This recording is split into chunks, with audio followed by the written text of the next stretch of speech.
Hôm nay bố có chuyện muốn thông báo với các con.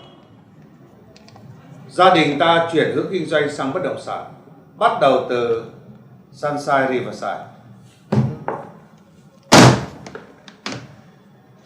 Như thế nào? Sao bao nhiêu dự án bố không đầu tư? Đi đầu tư vào cái dự án ven sông như này. Mày chẳng chịu nghiên cứu thị trường. Mối quan tâm duy nhất của bố bây giờ chỉ có Sunshine Riverside. Thế con hỏi bố, dự án này nó có đem lại tiền cho tập đoàn của mình không? Tất nhiên, rất nhiều tiền. Và bố để đấy và không nói gì.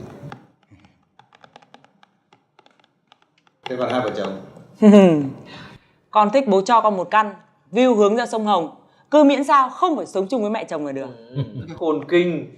Ê, không được. Anh là con một nhá. Mà bố mẹ anh là muốn hai vợ chồng mình về ở với các cụ. Làm sao? Đã xem sống chung với mẹ chồng chưa? Tôi cũng thích gò bó nhá, tôi thích tự do. Rồi, ý anh thế nào? Dạ con ạ. Dạ, thưa bố là con thích nhất là bố có tiền để đấy và không nói gì. Con thú thật với bố là đợt vừa rồi con có làm ăn với chú Hải thì là con cũng để được một ít tiền bố ạ. Tuy nhiên là con định bắt chước bố là con để đấy và không nói gì. Để đấy là không nói gì thế. Không nói gì. Thì theo trào lưu là giỏi. Anh vẫn chưa tin à? Còn đây tin. Vậy thì tất cả các chị theo tôi. Đi. Đi thì đi. Mặc cái áo ấy. Này. Dạ. Mày lại lấy áo ra mặc đây à? Cho anh mượn tí.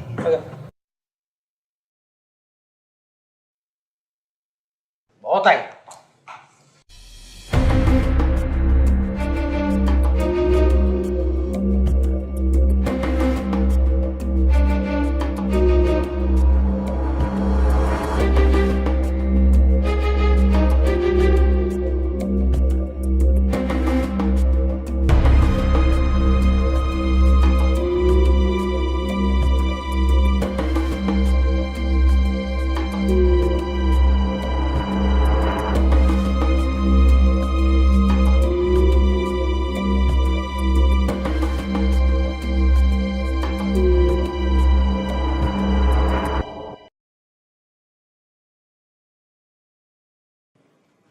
Dự án Sunshine Riverside nằm trên trục đường từ Nhật Tân ra thẳng sân bay Nội Bài. Phải nói là một chủ đầu tư thật thông thái mới có thể nhìn ra cái điều này. Điều thứ hai, tiện ích cao cấp. Tất cả các tiện ích và dịch vụ đều được trang bị bằng những vật liệu cao cấp và được thiết kế một cách thông minh và có hiệu quả. Và điều thứ ba, nếu đầu tư ở Sunshine Riverside sẽ có ngay chủ quyền sở hữu, có thể ở, làm việc và cho thuê không cần phải thông qua bất cứ một chủ đầu tư nào cả. Mà nếu cho thuê ở đây thì các anh cứ chỉ tính đi. Tiền ở đây chứ đâu. Chưa hết. Trong khuôn viên này còn có một trường học quốc tế 5 sao và các cháu của ông không phải ra nước ngoài học ở đây. Quá chuẩn bố ạ. Đẹp quá. Anh em nghĩ là anh nên đồng ý đi. Bố mình là có con mắt nhìn xa trông rộng. Mà em thấy ở đây lại có cả là bể bơi này, spa này, sàn tắm nắng này. Mà em chắc chắn với anh là kiểu gì cư dân ở đây đầy các em xinh tươi. Nhà mình thao mà ngắn. Nguyên điền gì đấy? Đùa tí. Bây giờ thích bể bơi đúng không?